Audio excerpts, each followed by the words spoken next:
N'hésite pas. Shalom, bonsoir à toutes et à tous. On est très contents. On se retrouve comme chaque jeudi soir pour terminer cette semaine en tfila, en prière, avec le Rav Ben Shushan, selon les écrits du Rav Kook. Zecher Tzadik Livracha. Bechavod Arav. Alors, Erev Tov, on en est dans Torah Tfila, paragraphe bet. Atefila, imelemat alemala. Alors, on va traduire et l'explosif commence. Ce qui veut dire, la tefila est de bas en haut. Alors, a priori, ça vient contredire tout ce qu'on a appris jusqu'à présent. On n'a pas arrêté de répéter. En fait, la tefila, c'est de permettre au divin de nous pénétrer. Donc, c'est de haut en bas. Le divin veut toujours apparaître et ce qui bloque, c'est notre volonté, qui n'est pas assez large, assez profonde. Donc, nous devons nous ouvrir pour permettre au flux divin de nous traverser et d'apporter la bénédiction dans ce monde. C'est comme ça qu'on a appris jusqu'à présent. Et a priori, cette phrase dit exactement le contraire. Atefila, imine mata lemala. La prière est de bas en haut. Donc, ceci nécessite une explication, mais les craintes, il va la donner de suite. Ketzad, comment cela? Mitoch oto amarian amalek dusha tivi tchebilibenu, arenu dolim, motziim et argashotav adinot, minakoach lapoal, מכוונים לרוממן ולסגבן, לטהרן ולקדשן, בקדושת הטהרה העליונה, הכוללת הקדושות בכל הטהרות, כל החוכמות, כל הדעות, כל הבינות, כל המחשבות, ואיננו עולים, וכמה שיגדל שכלנו, כמה שיזכחו מידותינו, ככה, כמה שיהיה האופי של הדבקות האלוהית יותר חזק בחיים, ברעיון וברצון, במזג ובטבע, בתולדה ובכוונה, ובתכונה, ככה זוכים יותר האורות המתגלים בנו על ידי הבערותינו התפילתיות. Donc, avant de rentrer dans la traduction mot à mot, on va déjà dire de Rayon, de manière générale. En fait, Laura vient expliquer que lorsqu'il a dit de bas en haut, il n'a pas voulu dire de l'homme vers Dieu, mais du plus profond de notre âme, nous devons puiser la sainteté et l'élever au niveau de notre conscience, de notre vécu. Donc, c'est en quelque sorte de bas en haut. Il y a quelque chose de très, très saint, de très pur, qui est profondément enfoui dans notre âme, mais on n'en a pas connaissance, on n'y a pas accès. La tefila vient et puise de la sainteté de notre âme et élève ces lumières à notre conscience, à nos sentiments, et nous les vivons intensément. Donc, c'est ça ce que ça voulait dire de bas en haut. Donc, on n'a pas changé d'optique, de direction, tout ce qu'on a expliqué jusqu'à présent, ça continue dans le même sens. Alors, voyons ça dans le texte. Atefila eminemat alemal. Donc, la prière est de bas en haut. Ketzad, comment? Mitor oto amayan. On va l'épuiser dans cette source emplie de sainteté naturelle que Dieu a ancrée en nous, en notre sein. Arinudolim. De là-bas, on puise. Motzi, metargeshotav, et on essaie de ressortir les sentiments de l'âme, car l'âme, comme on l'a dit à plusieurs reprises, elle veut, elle espère, elle aspire, elle est motivée pour que la volonté de Dieu se réalise dans ce monde. Donc, elle aussi, elle a ses sentiments. On essaie de puiser ces sentiments à Adinot, les plus délicats. Minakoar, elle a poil. Une situation potentielle et de le mettre dans une situation à l'œuvre. Dans l'âme, c'est à l'œuvre, mais de mon point de vue, moi, de mon vécu, de ma conscience, c'est quelque chose de totalement enfui et potentiel. Donc, je vais puiser du potentiel de mon âme et mettre ça à la hauteur de ma conscience vécue. C'est ainsi que Mechavnim, les Romaman ou les Sagevan, on les élève, les Taran ou le Kadeshan, on purifie suite à ça nos pensées, car lorsque nos pensées, nos sentiments deviennent les mêmes pensées, les mêmes sentiments que notre âme, alors évidemment, il se purifie, il se sanctifie, Bigdushat Tahara Eliona, à la hauteur de la sainteté la plus haute, la plus divine, Akolelet, Kolakdushat de Kalataharot, qui comprend en elle toutes les saintetés, toutes les puretés, kol ha-chokhmot ve kol ha-deot, toutes les sagesses, toutes les connaissances. C'est-à-dire, tant qu'on essaie de s'élever, on ne fait que essayer d'imiter, de se rapprocher de la connaissance divine, qui, elle, cette connaissance divine, se trouve intégrée dans notre âme déjà depuis notre naissance. On l'a expliqué à plusieurs reprises. Lorsqu'on étudie la Torah, on n'essaie pas de faire pénétrer dans notre personnalité des données nouvelles. Ces données, elles sont toutes déjà ancrées dans notre être depuis notre naissance. Lorsqu'on étudie la Torah, c'est pour se souvenir ce qu'on a un petit peu oublié. Et c'est ainsi que nous nous élevons. C'est-à-dire, si on arrive à mettre au niveau de notre conscience, de notre vécu, de nos sentiments, ce qui se trouve profondément ancré dans notre âme, alors évidemment que nous nous élevons à la hauteur de notre âme. Plus notre intelligence, notre connaissance va grandissante, plus nos vertus se purifient, notre trait de caractère se purifie,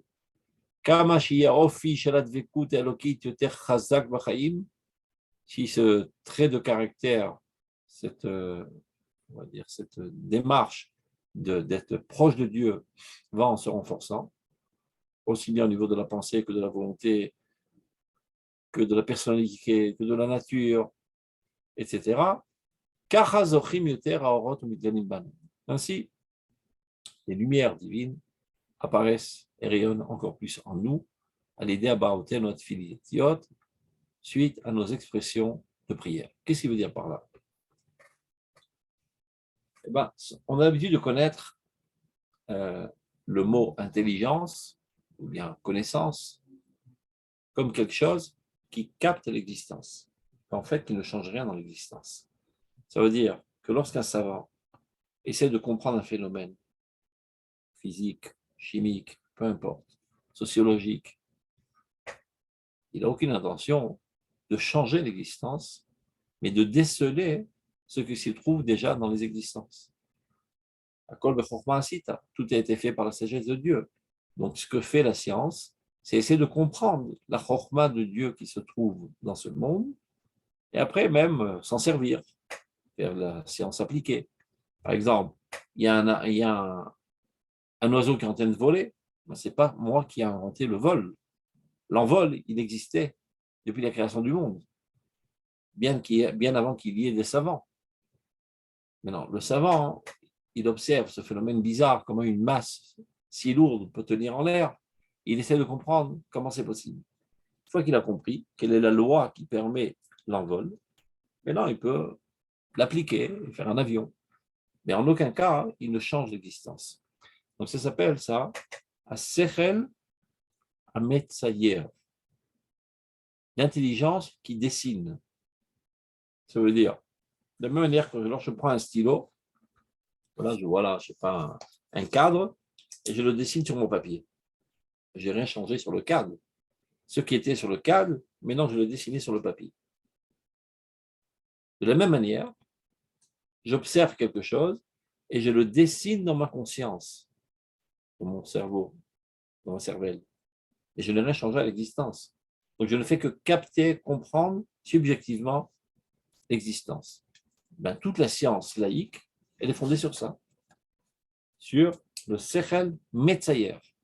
On parle d'une intelligence qui dessine, qui capte, qui perçoit, mais qui n'a pas une influence sur l'existence maximum. On peut copier certaines lois suite à nos compréhensions, les appliquer, faire toutes sortes de compositions de nouvelles lois, mais en aucun cas changer l'existence.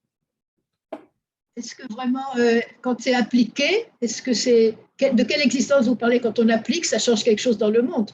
Non, ça ne change pas. Ça donne une nouvelle forme. C'est-à-dire un oiseau qui s'envole ou un avion qui s'envole, il n'y a pas une grande différence. C'est la même loi. On n'a pas inventé une nouvelle loi. La loi de la gravitation, elle existe. La loi contraire qui permet de voler, elle existe aussi. On a réussi à copier le modèle de l'oiseau. On n'a rien changé dans le Donc, Rav, il n'y a aucune Yetzira, c'est vraiment une formation. C'est-à-dire ce qu'on a l'habitude de dire, okay. les Merci. inventions scientifiques, c'est un mensonge. Il y a les découvertes scientifiques. On ne fait que découvrir. Kol bechorma asita, tout a été fait par la sagesse de Dieu. Petit à petit, la science, et c'est très important évidemment, on est totalement pour la science, essaie de comprendre cette sagesse divine qui se trouve dans l'existence et s'en servir à bon escient, quand c'est le cas. Parfois, des salauds s'en servent à mauvais escient, mais si Dieu nous a donné de la cervelle, c'est pour comprendre cette science, pour s'en servir à bon escient, pour rendre la vie meilleure, plus heureuse, plus réussie. Qu'est-ce que vous appelez l'existence alors? Ce qui Ça ne change existe, pas l'existence. ça Il ne y a, change il y a rien. des nouvelles choses qui existent. Je n'ai pas créé une nouvelle loi d'envol. La loi de l'envol, elle existait déjà. Oui, la loi, oui, mais qu'est-ce que vous appelez l'existence? Ça veut dire que c'est une application, ce n'est pas un changement. Rien qui a été changé. En chadash tachat Hashem a dit Shlomo HaMelech. Il n'y a rien de neuf sous le soleil. Comme disait notre cher ami Lavoisier, que l'énergie, elle disparaît jamais. Elle se transforme.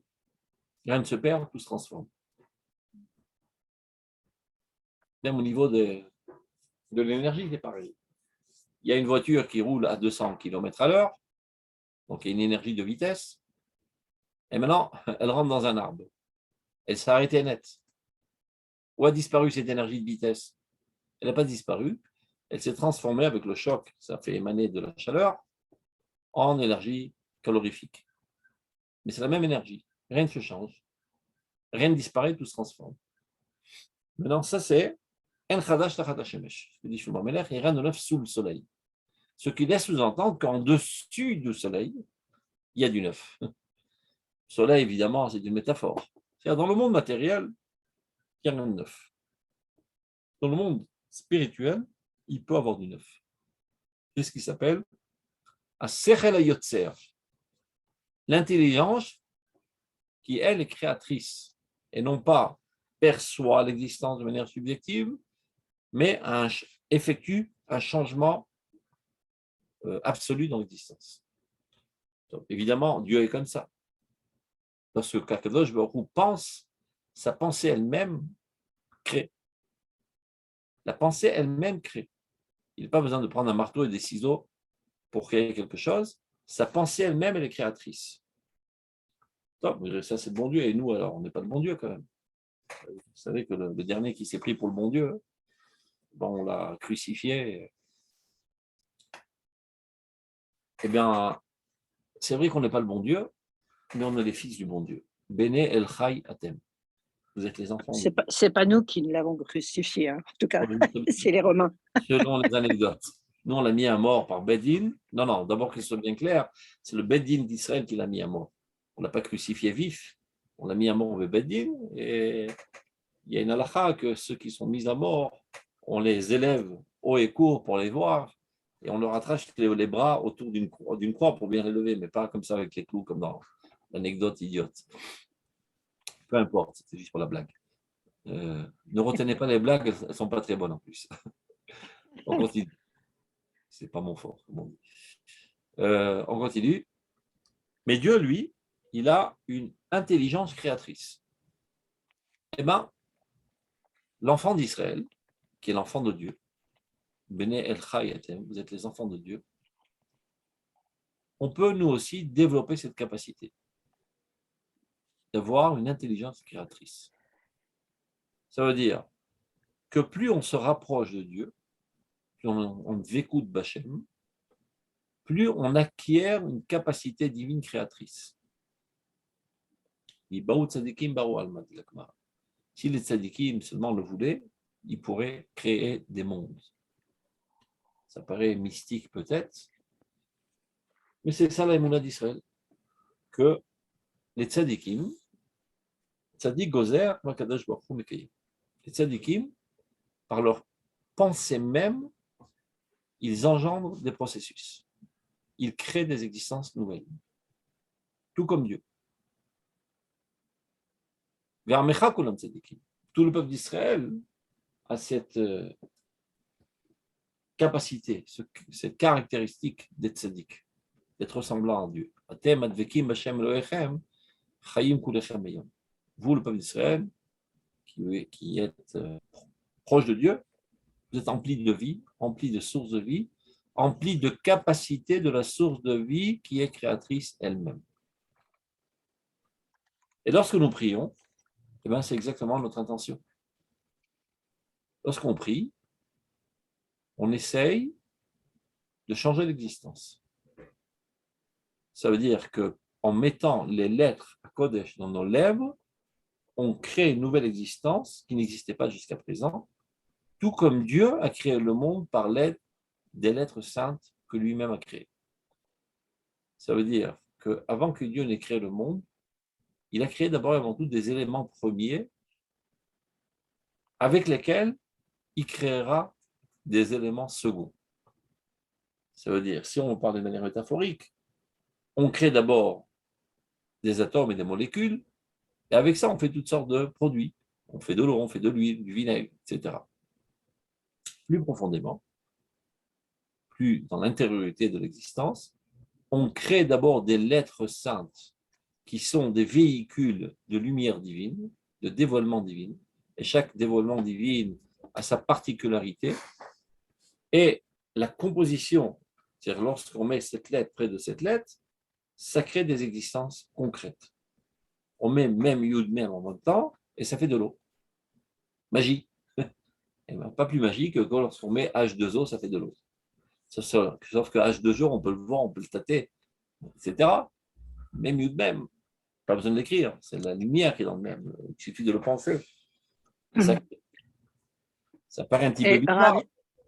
J'ai une petite question. Est-ce que c'est la raison pour laquelle celui qui lit la Torah, s'il y a une erreur, il faut vraiment le reprendre pour que, enfin, la Torah reste, les mots de la Torah restent vraiment, il ne faut pas les changer, quoi. Évidemment. S'il y a un lien avec ça ou pas? Essentiellement dans la tefila. Dans la Torah, c'est une compréhension. La tefila, elle est agi mamash. Donc, d'où l'importance, dit dans Shulchan Aruch, de bien prononcer les lettres, de ne pas renverser le aleph en aïn, etc. Okay. Tu te trouves dans le laboratoire intérieur de l'existence, tu risques de faire tout sauter en l'air. C'est comme dans, je sais pas, un laboratoire chimique. Le bonhomme, il s'est trompé, on lui met, je sais pas, NaCl, il met un autre produit et ouf, ça explose. Ça peut nous paraître mystique, mais on ne se rend pas compte qu'on fait ça tout le temps. C'est-à-dire, on peut comprendre que l'existence abstraite est à la source et même le déclencheur de l'existence concrète. Par exemple, je vais vous donner un exemple tout de suite, je vais vous faire un miracle en online devant l'écran. Regardez bien. Regardez. Vous avez vu ce que j'ai fait là? Est-ce que vous me voyez? Oui. J'ai levé ma main. Comment que ça s'est fait? Comment que ça s'est fait? Comment ma main s'est levée? C'est un miracle, non? C'est votre cerveau. Pensée qui est totalement abstraite. Non, mais le cerveau, c'est un bout de chair.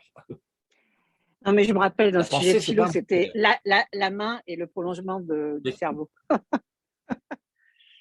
Ça, c'est très clair. Du cerveau jusqu'à la main, c'est très clair. Il y a un courant électrique ou bien biochimique, peu importe, à travers les cellules qui passe, le message passe.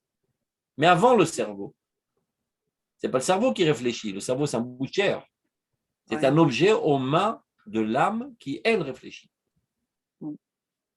Le passage de l'âme au cerveau, il est incompréhensible. Il n'y a aucune explication scientifique aujourd'hui.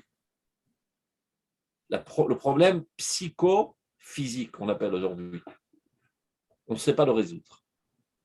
Il y a des recherches infinies qui ont été faites sur ça et ça continue jusqu'à présent. Comment une pensée qui est totalement abstraite, qui finalement se traduit en concret, parce que ça se traduit en lettres, et les lettres se traduisent en messages, et les messages, après, ils sont mesurables. Quand tu les dis, c'est en ondes, c'est des mots. Quand ça passe à l'intérieur, ce sont des courants qu'on peut. C'est madide, c'est mesurable, donc c'est du concret.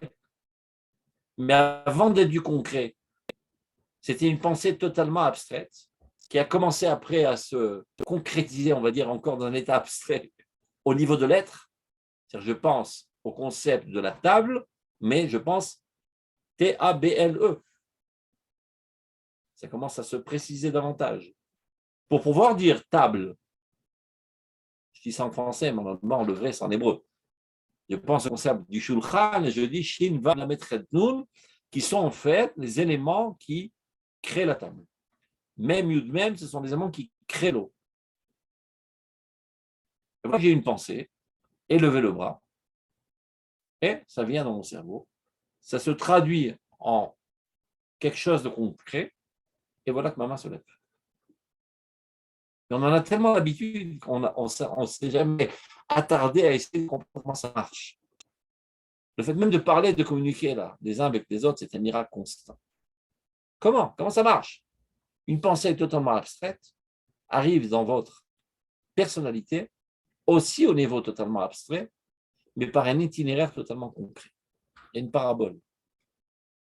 Ça commence tout à fait abstrait, ça descend dans le concret, ça arrive en ondes, en mots, ça touche votre tympan, ça fait vibrer la membrane, c'est retraduit en message, ça arrive à votre cerveau, et de votre cerveau à votre entité première, votre âme qui est totalement spirituelle, totalement abstraite. On n'a pas l'habitude de penser de cette manière, mais si on réfléchit un petit peu, c'est un miracle constant, comment à chaque seconde, l'abstrait, le spirituel, déclenche le matériel. Donc, pour être plus précis, la réalité de toute chose, c'est la réalité abstraite. Le concret est une option de la réalité. C'est l'âme qui Je décide ne vois plus là. ou c'est la conscience qui décide? Et c'est quoi la conscience? Où elle se trouve? Ça- Dans le pied? Non, pas la conscience, le sechel. Le sechel, il se trouve dans le pied, dans les oreilles? Où il se trouve? Ben, je vous demande. Non, je te demande à toi. Où il se trouve le sechel? Non, depuis le début, depuis le début des shurim, on parle que la neshama, elle est pure. Elle est pure, elle est rentrée dans un corps. Elle a un corps et elle veut que le corps se comporte d'une certaine façon. Et si elle se comporte d'une certaine façon, elle n'est pas mourutsa, elle n'est pas contente. Mais qui c'est qui décide? J'ai perdu là. Quel élément? C'est pas la neshama qui décide de mal se comporter. C'est quoi? C'est pas le sechel, c'est quoi? J'ai Vous avez contact avec vous là, c'est dommage.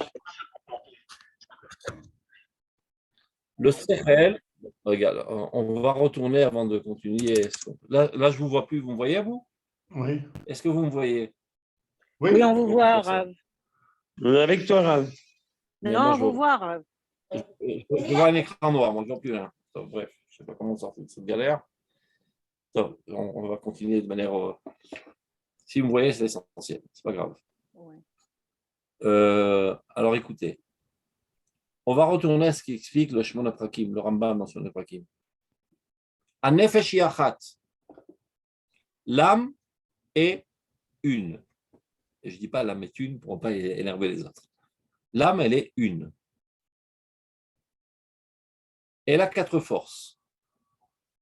Il y en a qui ont cru, dit le Rambam, que quand on dit que l'âme a 4 forces, c'est qu'il y a 4 comportements. Il y a un comportement qui s'occupe de l'intelligence, l'autre de la volonté, l'autre de l'imagination et l'autre du sentiment. Grosse erreur, dit le Rambam. L'âme est une. C'est-à-dire en fait que lorsque tu réfléchis de toute ton âme. C'est clair? Et lorsque tu es en état d'extase, c'est toute ton âme qui est en émotion. Et de même, lorsque tu veux, c'est toute ton âme qui veut. Et même quand tu vois, c'est ton âme qui voit. Ni les lunettes, et ni cette boule de chair, ni encore la cervelle. Vous voyez là, je parle. Alors, je vous ai perdu? Non, non. On vous voit. On vous voit, j'entends. Parce que moi, j'ai un écran noir devant les yeux, donc faites un petit bruit de temps en temps pour savoir que je ne parle pas devant le mur. Moi, je dis ça. Pour que ça soit bien clair, אולי תוריד את ה-PDF, אולי זה יחזיר, לא יודע. Tu peux enlever le PDF, Johan?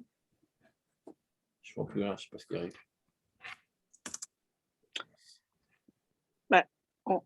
La clic n'est pas au point, mais ce n'est pas grave. Donc, je dis ça pour qu'on comprenne bien que c'est l'âme qui réfléchit.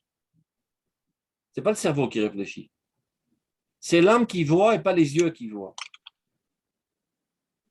Mais l'âme, elle ne voit pas à travers le ventre, ni à travers le dos.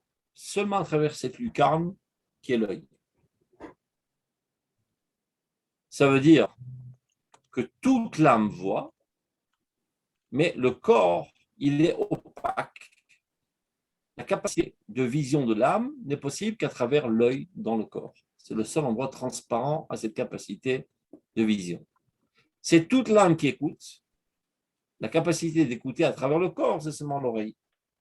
Mais ce n'est pas l'oreille qui écoute.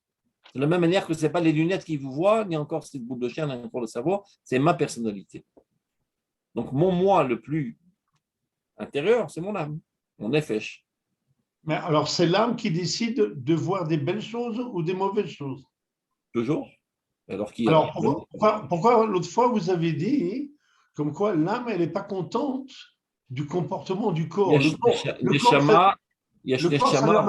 corps, c'est de la matière. Le corps ne décide pas. Qui c'est qui décide de mal faire? L'âme ne veut pas être pas contente après le corps quand c'est elle-même qui décide de mal voir. Yesh neshama, ruach et nefesh, c'est trois niveaux différents. Quand on dit le mot âme en français, on est un petit peu dans la galère parce que ça ne veut rien dire ni l'un ni l'autre ni l'autre. La neshama est la kodesh. Neshama, c'est la bitéora, elle n'aspire que des choses hautes, etc. La nefesh ou dam.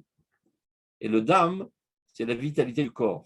Le nefesh, c'est ce qui donne la vitalité aux aspects physiologiques, biologiques, même psychologiques, psychophysiobiologiques. C'est ce qui est le plus près de notre corps et c'est ça notre personnalité. L'âme, elle est collective, elle est kdosha, elle traverse toutes les générations, etc. Je parle du nefesh. Maintenant, vu que le nefesh, il est profondément imbriqué avec le corps, des fois, il perd la boussole, comme on dit. Il est tenté par les faiblesses du corps, elle ne peut pas totalement tenir le coup, etc. Et c'est là que se trouve notre libre arbitre, du nefesh. Mais quoi qu'il en soit, qu'on parle de nefesh, de ruach, de neshama, sans aucun doute, il s'agit d'une existence totalement abstraite et non pas concrète. Notre personnalité, notre véritable moi, c'est ce qui est le plus abstrait. Et c'est elle qui réfléchit, et c'est elle qui ressent, etc. Ce n'est pas qu'il y a des compartiments, c'est très important de le dire, parce que sans quoi on pourrait croire que… Mais Rav, Nefesh, c'est quand même la madriga la plus basse, non? Mais n'oublions pas qu'elle est divine. D'accord, ok. Mais pour arriver à la Neshama, à la Chorma, parce que bon, moi je confonds avec Bina et tout ça, donc maintenant vous m'avez un peu perturbé. Alors, je ne sais pas ce qui arrive, mince. Je vous ai perdu encore une fois. Alors, vous m'entendez? Très bien, parfaitement. On vous voit, on vous entend, tout est bien. C'est malheureux. Moi, je ne vous vois pas, alors c'est pas drôle de parler devant un mur ou un écran noir. Mais parce qu'on voit votre texte à la place, vous voyez, nous on voit votre texte à la place de voir notre visage. C'est pas grave, je ne vois rien. Voilà, c'est pas grave, oui. Vous me voyez. Donc, on va faire question-réponse, puisque je n'ai pas de texte aujourd'hui devant les yeux et vous n'avez pas le texte. Vous avez le texte? On a le texte. Tout est parfait. Ah, vous avez le texte? Bon, alors on peut continuer. Alors, moi, je vais lire sur mon texte et vous lirez sur l'écran. Alors, on reprend. Alors, on a dit la chose suivante, que la tefila, il est mata le mal. Qu'est-ce que ça veut dire? Elle de bas en haut, c'est-à-dire qu'on va puiser de la sainteté de la neshama et d'amener ça au niveau de notre conscience, qui évidemment, comme c'est ma question de Tzvi, se trouve dans notre nefesh. Maintenant, plus on arrive à faire en sorte que notre neshama rayonne fortement dans notre nefesh, plus on ressemble à Dieu. Parce que notre neshama, elle est toute divine. Elle est théora. Neshama shenatata théorai. Elle est toute divine. Elle n'a aucun défaut. Elle veut exactement la volonté de Dieu. Et lorsqu'on prie, c'est exactement ce qu'on fait. On va puiser des lumières de notre neshama et on essaye de les élever au niveau de notre conscience qui se trouve dans notre nefesh. Lorsqu'on arrive, c'est clair? C'est quand même curieux que ce qui est le plus haut, c'est ce qu'on appelle en bas. Ouais, mais de toute façon, ce ne sont que des métaphores, comme on dit que Dieu est en haut. C'est bizarre. Dieu n'est pas plus en haut que plus en bas, et Dieu n'est pas au ciel plus que dans le ventre. La notion de monter, c'est quand même une élévation, hein, non, si c'est pas physique. Le problème, c'est de traiter de sujets abstraits avec un langage concret. Il n'y a presque aucun mot qui appartient au lexicon des choses abstraites.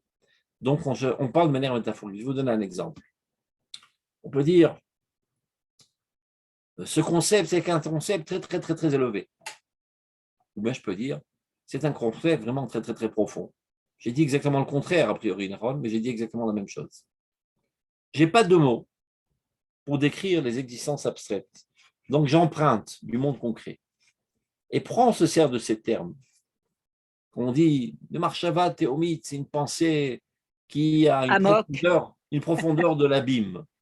Parce que quelqu'un qui se trouve devant un abîme, ça fait waouh, il en est émerveillé. De même, quelqu'un qui se trouve devant l'Himalaya, il en est émerveillé. Donc, pour essayer un petit peu de ressentir, il ferait une translation entre ce qu'on ressent à l'approche de ces concepts spirituels, on emprunte du langage matériel, du langage concret. Donc, ne pas tomber dans le piège, en haut, en bas, ça n'a aucune importance. On ne s'élève nulle part, Dieu n'est pas dans le ciel, et Dieu n'est pas non plus sur Jupiter ni dans Mars, il est dans toute l'existence. Mais quand on veut dire dans le ciel, c'est Mlachon Sham. Sham, Shamaim. Sham, c'est quelque part ailleurs, pas dans notre catégorie qu'on a l'habitude de rencontrer, une catégorie bien plus haute, bien plus profonde. Tu vois, j'ai dit deux choses contraires. Bien plus haute, bien plus profonde, on n'a pas le choix, on se sert de ces termes. Top, on retourne à notre sujet. Donc, il dit, lorsqu'on puise les lumières de notre âme, on les élève au niveau de notre conscience. C'est-à-dire, c'était profondément enfoui dans notre essence, maintenant ça apparaît.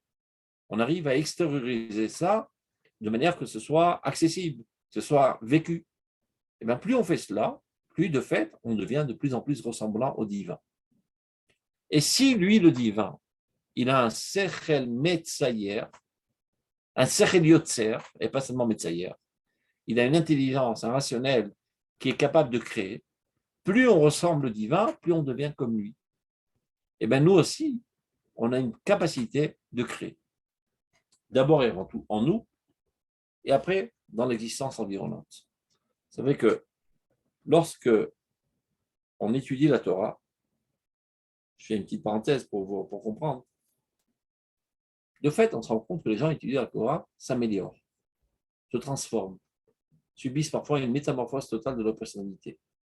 Tous les gens qui enseignent voient ça tous les ans, la promotion arrive, ils débarquent de France au Baromir, ce sont des jeunes un petit peu spéciaux, sous l'influence de la civilisation française, ils débarquent assez bizarres. Après un an, tu ne les reconnais plus, ils sont devenus gentils et bons et intelligents, et idéalistes et religieux et purs et nobles. Comment ils ont subi cette transformation de personnalité? Comment que ça s'est effectué de fait? Rav Kook explique dans Rota Kodesh. N'oublions pas que Dieu est le créateur du monde. Non pas celui qui a créé le monde, mais le créateur du monde de manière constante. Dieu rénove son monde constamment. Il y a tout le temps des cellules qui meurent et d'autres cellules qui se créent, et il y a une évolution constante. La théorie de Darwin, on la connaît tous, tout va en évolution constante sous l'influence du divin qui crée constamment. Donc si Dieu est capable de créer les astres, créer les galaxies, créer le monde dans la dimension du macro constamment, à plus forte raison qu'il est capable de créer au niveau du micro dans ta personnalité. C'est-à-dire que lorsque tu étudies la Torah, dans la Torah se trouve la divinité elle-même. La force créatrice première se trouve dans la Torah, le divin. Chaque fois que tu rencontres la Torah, que tu viens en contact avec la Torah, la lumière divine qui est dans la Torah te recrée à nouveau. Ça veut dire que toutes les particules qui constituent ta personnalité, qui parfois n'étaient pas tout à fait au point, sont remises au point et subissent une transformation microscopique. Mais à force de faire des milliards de transformations microscopiques dans toutes les particules qui te constituent, finalement, c'est toute ta personnalité qui a changé et tu n'es plus le même. Je donne toujours la même métaphore. Imaginez que vous avez sur l'écran de votre ordinateur une photo d'un paysage, mais qui n'est pas très belle. Et pourquoi elle n'est pas très belle? Eh bien, parce qu'au niveau des pixels, il n'y a pas exactement l'intensité de lumière qu'il fallait, la couleur, est-ce que c'est gris foncé ou gris clair? Est-ce que c'est verdâtre ou vert foncé? Et lorsqu'on précise de plus en plus l'intensité de la lumière, le gavan, c'est-à-dire le ton de la couleur, petit à petit, ça devient une photo parfaite. Ben, c'est exactement ce qu'on subit en étudiant la Torah. Les particules Rav, de notre j'ai une petite personnalité de question. second, les composants de notre Pardon. personnalité qui parfois avaient mal tourné sous l'influence des civilisations environnantes sont remises au point une par une chaque fois qu'on étudie la Torah. Chaque fois qu'on étudie la Torah, on est recréé, on est bonifié. Le problème, c'est qu'on ne se rend pas compte parce que c'est un changement microscopique progressif. Mais après un an, on se rend compte qu'il a subi une transformation totale. Qu'est-ce que vous vouliez dire? Et je voulais dire qu'il y a bien longtemps, l'étude de la Torah était bien réservée aux hommes. Donc, la femme avait quoi d'autre pour avoir une force divine, créatrice? L'étude de la Torah, ce n'est pas seulement à travers les textes. Par manque de choix, on le fait à travers les textes. La véritable étude de la Torah doit se faire par la transmission de rabbin à son élève, de père à son fils et de mère à sa fille. Okay. Les filles étaient imprégnées de l'ambiance environnante qui était emplie de Torah qu'on avait reçue du mont Sinaï. Dans la maison juive, ça a traversé toutes les générations. Si votre maman était une femme, elle était tzadikia. si elle était modeste, eh ben, elle rayonnait de modestie, et ceci a une impression non consciente sur votre personnalité, et vous en êtes ressorti modeste. Mais d'où ça provient? Ça provient du mont Sinaï. Mon cher Rabbeinu a reçu ça, cette lumière de modestie au mont Sinaï, il a transmis au Shura, etc. Et de même les femmes, à cause de la tzniout, ceux-là ont pris de leur mère, ceux-là ont pris de leur père, ceux-là de leur rabbin, il y a toujours eu des rabbines, sans vouloir passer les examens de la rabbanout pour avoir un toar, c'est ça, on dit un toar en français, un diplôme formel. Un diplôme. Tout ça, c'est du bidon, mais il y a toujours eu, à travers toute les générations, des non, je voyais l'étude de la Torah comme étude du Talmud, tout ça, mais non, je vois tout à fait. Ouais. C'est la lumière influente et bonifiante. C'est une lumière divine qui est créatrice. Maintenant, donc, la Torah a une influence sur nous. La prière aussi, on vient d'expliquer, c'est de puiser des lumières divines qui se trouvent dans notre âme et les élever au niveau de notre conscience. Et c'est comme ça qu'on subit une transformation. On est néchamatisé par notre âme. On ressent de plus en plus en Dieu. Donc, nous, on est transformés. Et après, on reçoit en nous cette capacité divine de transformer l'existence, de rajouter de la lumière dans l'existence. Et lorsque je dis avec concentration, en me sentant totalement concerné, béni soit-il l'Éternel qui rassemble les exilés, ça ramène des Juifs en Eretz Israël. Ça change l'existence, mamash. Et quand je dis Baruch Hashem Boné Binyan Yerushalayim, mes paroles elles-mêmes créent Jérusalem. C'est ça ce que la prière fait, mamash. C'est ce qu'il est en train d'expliquer. Abaratenu atfilatiot, dans la ligne 12, si vous avez. Mais non. Nous, plus nous pénétrons au plus profond de cette existence si noble qui est notre âme, donc vous voyez là, par exemple, voilà, vous avez un exemple typique dans lequel on voit que les Chachmei Adorot n'ont pas été toujours précis dans leurs termes quant à l'âme. Des fois, ils disent Neshama, des fois, ils disent Ruach, des fois, ils disent Nefesh. Bien qu'ils ne veulent pas dire spécifiquement Nefesh. On n'est pas médaillek. On ne fait pas trop attention. Ils veulent dire par là la lumière divine qui est en nous. À moins que, dans le même paragraphe, apparaissent les trois termes en même temps. Neshama, Nefesh, Ruach. Donc là, a priori, il a voulu bien faire les différenciations qui existent entre ces différents niveaux de dévoilement divin en nous. Et là, il veut faire allusion évidemment à notre Neshama. Donc, le tor teum pnimut nafshenu v'chol godlo v'uzo, inenu yichulim lamod bekavim yoter meduyakim et aliyotenu mimalach hatefila. Et là, on peut mesurer notre élévation pendant la prière. On peut voir, plus on s'améliore, comment notre prière est effective. Il faut savoir que la prière, ce n'est pas de la magie noire. Les gens ils disent, voilà, on va payer de l'argent à ce rabbin, il va prier et tout va s'arranger. Ce n'est pas de la magie noire.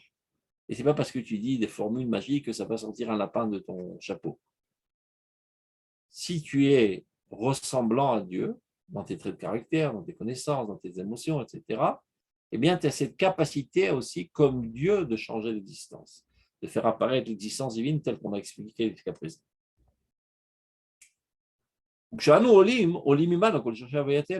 savoir que lorsqu'on s'élève, monte avec nous les racines de notre existence, les branches de notre existence, c'est-à-dire quand tu existes, il y a des expressions qui sortent de ton existence, tes comportements, ce que tu dis, ce que tu fais, ce que tu influences sur les autres, et il y a la source de ton existence.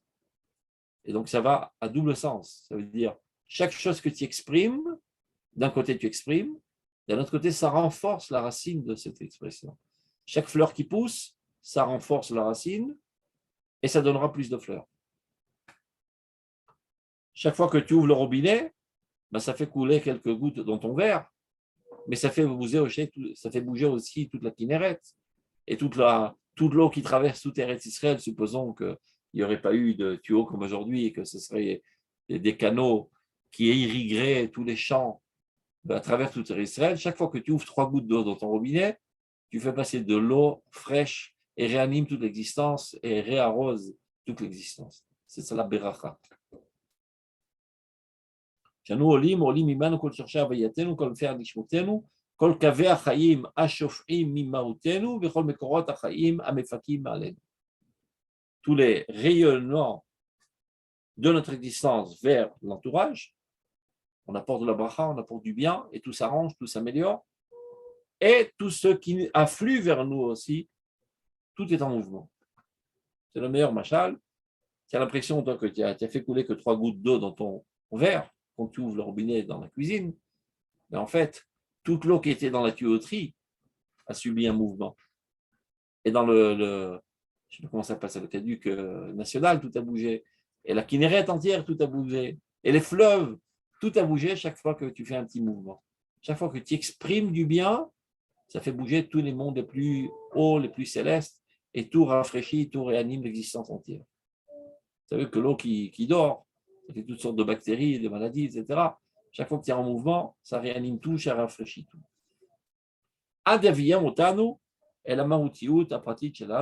Et c'est comme ça qu'on arrive finalement à faire apparaître de notre conscient notre essence la plus profonde, notre âme. Et alors, ce ne sont pas, il faut savoir, il ne s'agit pas là de poésie.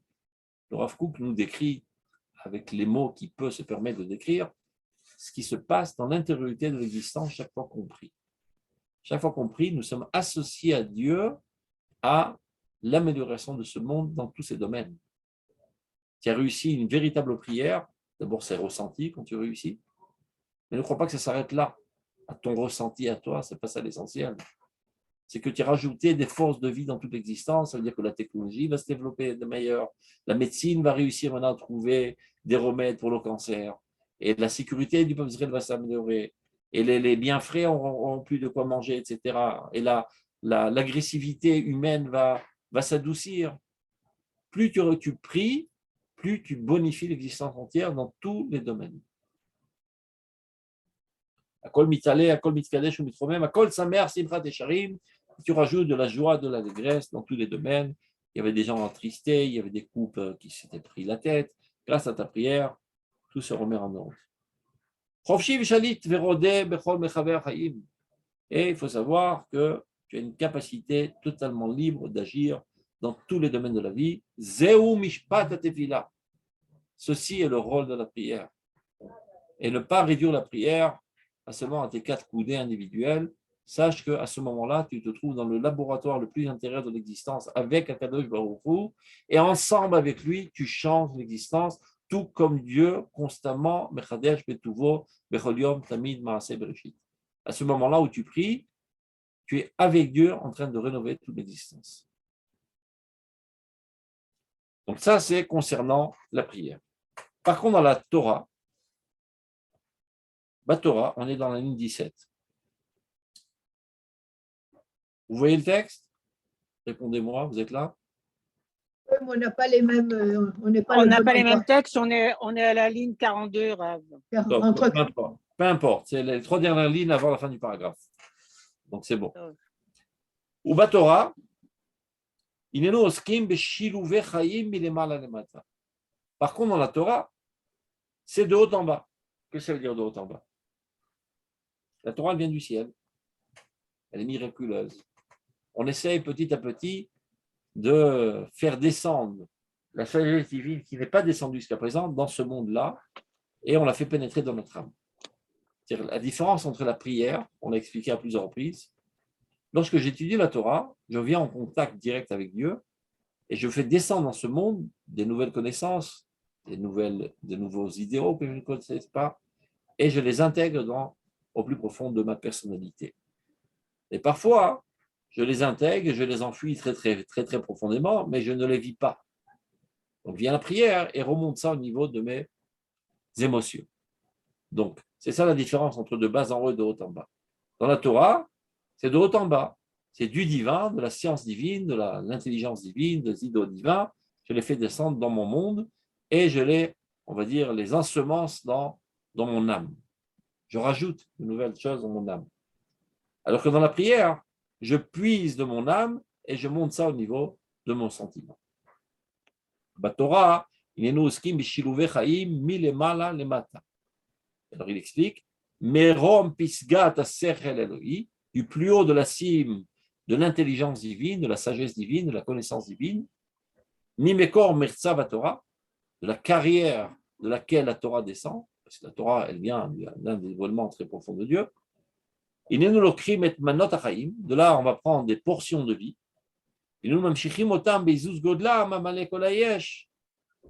הגדול מכל קץ ותכלה, ומשרישים אותם בתוך מעמק טבעיותנו. Donc on va prendre des portions de vie avec une puissance extraordinaire qui a une influence sur toute l'existence et on les ensemence, on les enracine dans la profondeur de notre nature. Et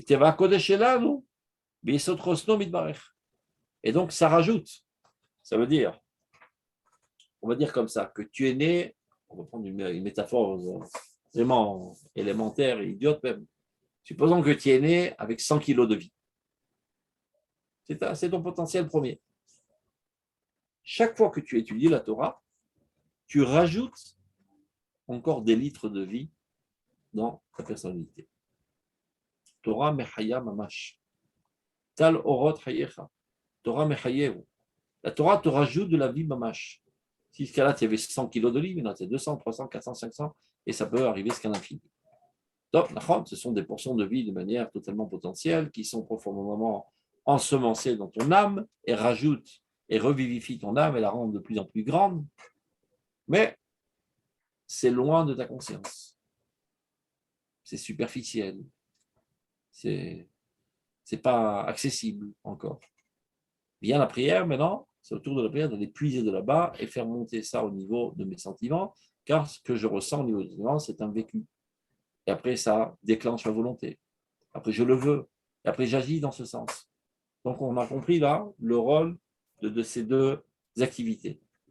En fait, c'est un constant aller-retour entre les deux. Ça me rappelle l'échelle de Yaakov, mais enfin, peut-être que je me trompe. Ce n'est pas tout à fait un aller-retour, c'est-à-dire si on veut… Non, c'est-à-dire on aurait besoin de ce constant aller-retour. On va chercher dans les hautes sphères célestes la Chokhmat Hashem, on l'ensemence dans notre âme, et après on puise ça de notre âme, on amène ça à notre conscience. Par notre regesh. Au niveau du regesh, parce que le regesh, c'est ce qui est vécu. L'intelligence artificielle. Il y a des gens qui sont très intelligents, qui sont capables de donner des conférences extraordinaires sur l'éducation des enfants, et ce sont des monstres avec leurs enfants. Sachez que Rousseau a écrit un des meilleurs livres sur l'éducation et qui a laissé ses enfants mourir de faim. Donc, l'intelligence artificielle. Il y a des gens qui peuvent parler de faire attention à ne pas porter atteinte aux enfants, etc. Et eux-mêmes deviennent des loups qui dévorent les enfants. Ça arrive tous les jours.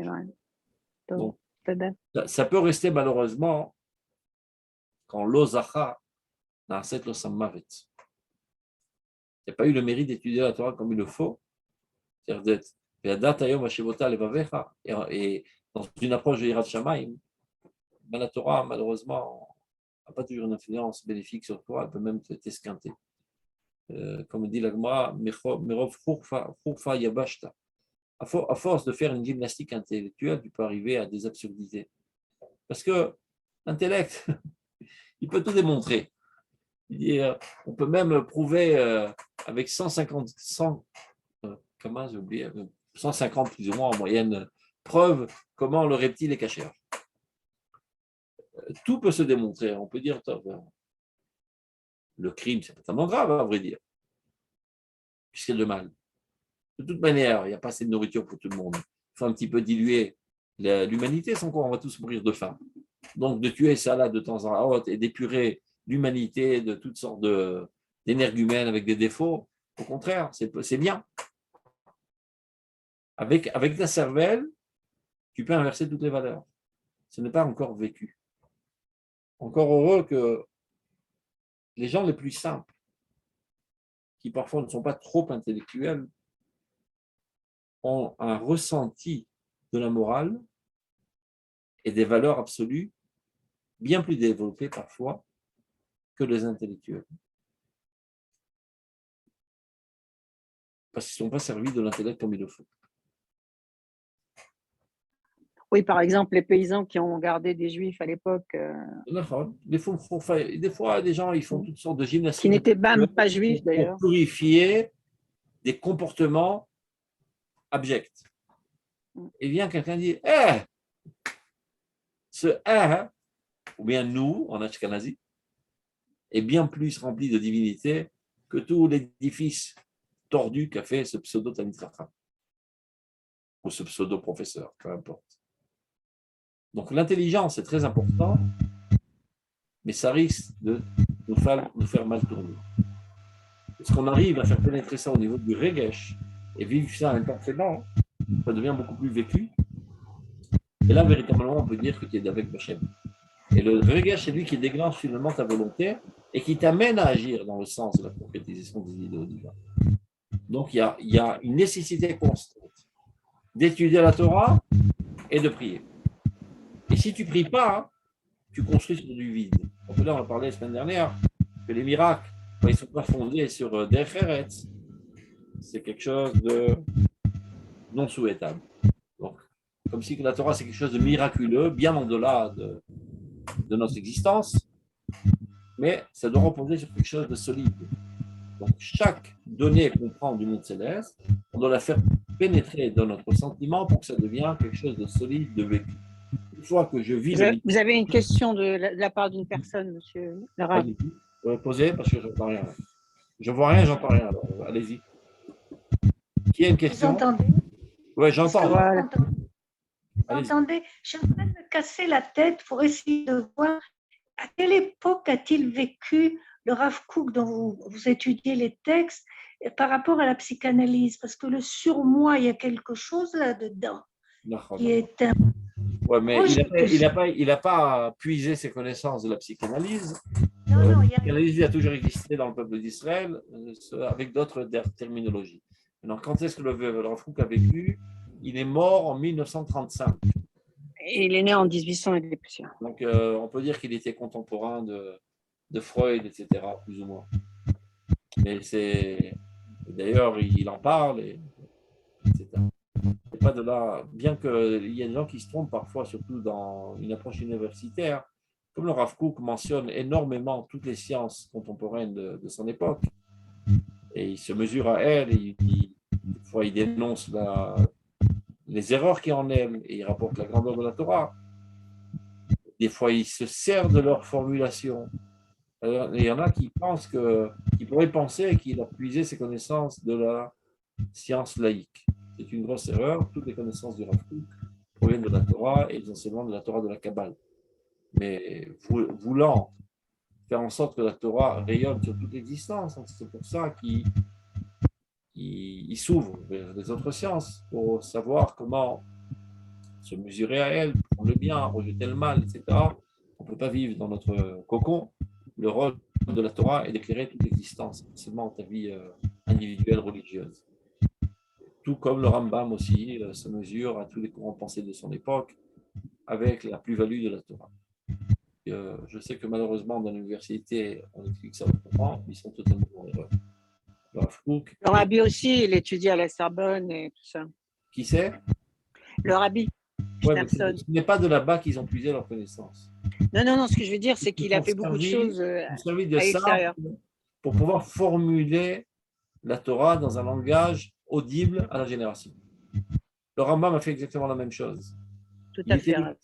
était expert dans toutes les sciences de sa génération. Il s'est fait critiquer par les rabbins de son époque. Il dit, mais tu perds ton temps, dit tout le Torah, etc. Donc il aura répondu de manière un petit peu romantique et métaphorique. Il aura dit, il n'y a qu'une seule femme que j'aime de ma plus tendre jeunesse, c'est la Torah. Et pour montrer au monde sa beauté, alors je lui ai fait des servantes et des cuisinières et des couturières, etc., pour la libérer de toutes ses occupations. C'est pour dire que pour pouvoir avoir une influence sur ta génération, il faut parler leur langage. Pas seulement parler l'anglais, le français, l'italien, si tu es en Italie, en France ou en Angleterre, mais parler dans le langage de leurs concepts. Donc, lorsque le Rambam vivait dans une époque où l'influence d'Aristote était très très grande, il était obligé de se servir d'un langage aristotélique. Et lui, ce n'est pas exactement sa tasse de thé, Aristote. Ce qui l'intéresse, c'est la Torah. Mais il est obligé de parler dans ce langage. Et alors aujourd'hui, c'est pareil. On a une approche plus scientifique et aujourd'hui, il y a la tendance nationale qui va en se développant. Ces dernières années, la tendance internationale universelle qui se développe. Donc, on est obligé de parler dans ce langage pour avoir un contact avec nos juifs. On ne fait pas ça stable comme un appât pour pouvoir les avoir. La Torah comprend tous ces aspects. C'est un diamant avec plusieurs facettes. Mais à chaque génération, on met en évidence une des facettes du diamant avec laquelle on a plus de chances de rentrer en contact avec le peuple. Une fois qu'on a lié le contact avec cette facette, avec cet aspect, après on leur propose les autres aspects de la Torah. C'est une stratégie éducative que tous les Gdolei Israël ont toujours opté pour elle. Donc, on termine juste le paragraphe, on va terminer à l'heure.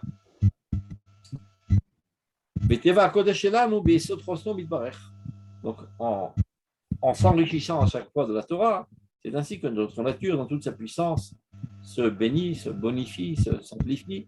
Birkat Shamaim, et donc là, c'est une bracha qui vient des cieux, Alédé Shifat Aora Ba'alenu, et toute l'abondance de lumière qui vient vers nous, nous pénètre et grandir.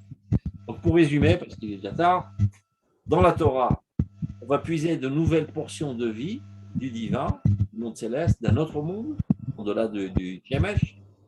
On le fait descendre dans notre âme, et après dans la Tfila, on puise de notre âme et on fait monter ça au niveau de notre conscience, de notre sentiment.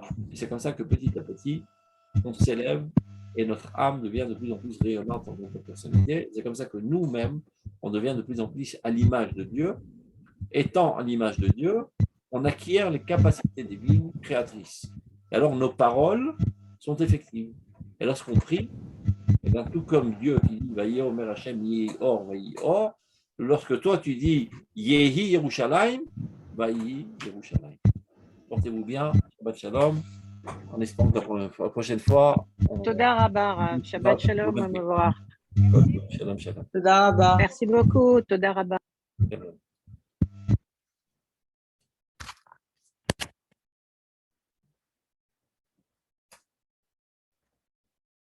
Galère, galère. Il